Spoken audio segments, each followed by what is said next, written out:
Get ready because what I'm about to tell you will completely change the way you watch 2026 Formula One. The winner will no longer be whoever is fastest, but whoever manages energy best. And the numbers I'm going to show you are shocking. In Australia, we'll need to be at full throttle for 53 seconds, but the battery only gives us autonomy for 35. 18 seconds of full power are missing, and Diego Tondi, Ferrari's head of aerodynamics, has explained the enormous challenge this creates. I want to share with you some incredibly interesting numbers regarding the upcoming Australian Grand Prix. A Formula One season begins, this 2026 campaign, where we'll have to deal with energy saving as a fundamental factor in determining who wins. This is something I personally don't like. I'm used to getting excited about the exploits of Ayrton Senna, of Villeneuve, of Alesi, of Leclerc, and all our heroes who saw in their qualifying lap rhythm push to 110% the ability to express all their sporting competitiveness. To understand the reasons behind my thinking, we need to refer to a very interesting table presented by Carlo Platella in his article on Formula Passion. The upcoming Australian Grand Prix and the time Formula One cars spend at full throttle, based on data from the last 2025 Grand Prix, was 53 seconds. We've seen that with 350 kilowatts of electric power we can operate, having 12.5 megajoules available per lap, at least in qualifying. Let's take qualifying as reference. We can have useful full throttle for 35 seconds. 35 seconds, but we should be at full throttle for 53. The battery is capable of giving us full throttle autonomy for 35 seconds. 53 seconds is the full throttle time characteristic of the Australian Grand Prix.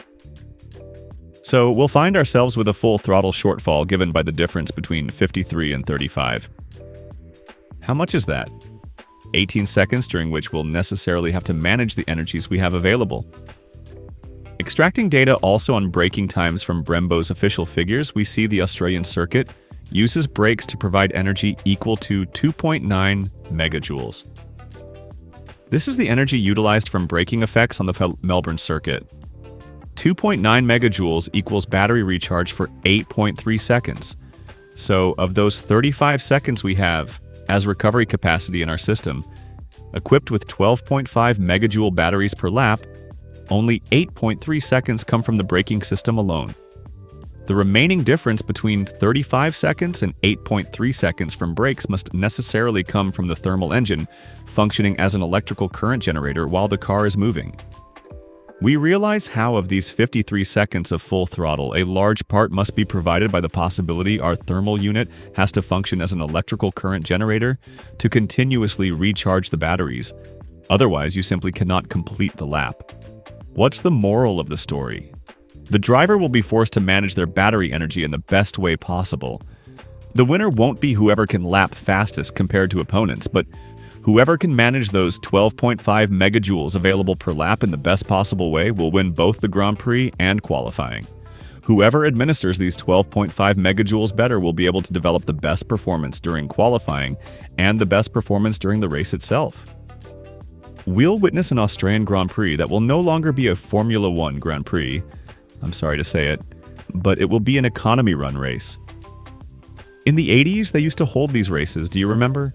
The economy run, meaning the race where whoever managed to administer a fuel quantity best would win.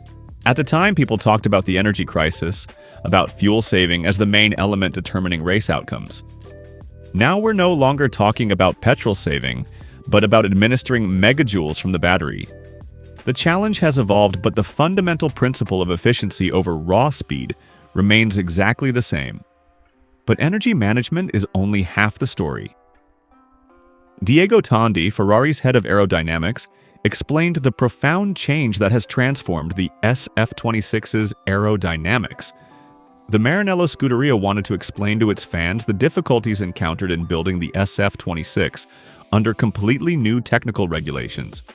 During the Bahrain tests, we saw how the Italian team was one of, if not the most innovative from an aerodynamic solution standpoint.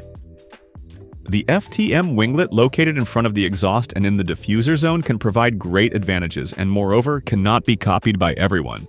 The rear wing that rotates up to 270 degrees also needs further development, and it's not even certain we'll see it again at the first race in Australia. Yes, I'm quite sure fans will notice a change in the car's dimensions, Tondi said. The car will appear more compact with a shorter wheelbase and reduced width. The tires will also be narrower. Both front and rear wings will be quite different from what we're used to seeing. Active aerodynamics is, as you know, one of the regulation novelties. The driver will perceive a higher top speed. There will be very different downforce levels between corner mode and straight line mode. During straight line driving, the front and rear wings will rotate. In this way, we'll reduce a lot of downforce and a lot of aerodynamic drag simultaneously. We're transitioning from a three-dimensional floor with the famous Venturi channels to flat and prescribed surfaces. The Italian engineer indeed mentioned that after the ground effect cars that dominated recent seasons, Formula One now returns to exploiting a flat floor that also allows a more rake-oriented setup approach. This is a fundamental philosophical shift in car design. Teams have had to recalibrate all parameters to ensure the correlation between track and simulator works properly. The car will be less sensitive to ride height, Tondi continued. These aerodynamic rules help cars run close to each other, which should improve racing. With this mechanism acting on the wake generated by the car ahead, from an aerodynamic point of view, we have to learn everything from scratch. We're starting over from a blank sheet of paper. We need to evaluate our correlation level with simulation tools. We need to see if the philosophy we've followed is the correct one. It's an enormous challenge, and I'm excited to face it, Ferrari's head of aerodynamics concluded. We saw several positive signals in Bahrain that give us good hope, being able to affirm at least that the SF26 was born well from a technical foundation standpoint. As Loic Serra also said, however, what will matter most is development throughout the season and the ability to improve the car race after race. Returning to energy management, whoever wants to follow this Formula One season will have to deal precisely with megajoule administration during each Grand Prix. The situation will be different at every circuit because we'll have to learn how much full throttle time we'll have and compare it with the 35 seconds provided by batteries using 350 kilowatts of electric power. From there, we'll have to establish what the best energy-saving strategy will be to arrive before others at crossing the finish line. Is this Formula One? In my opinion, no.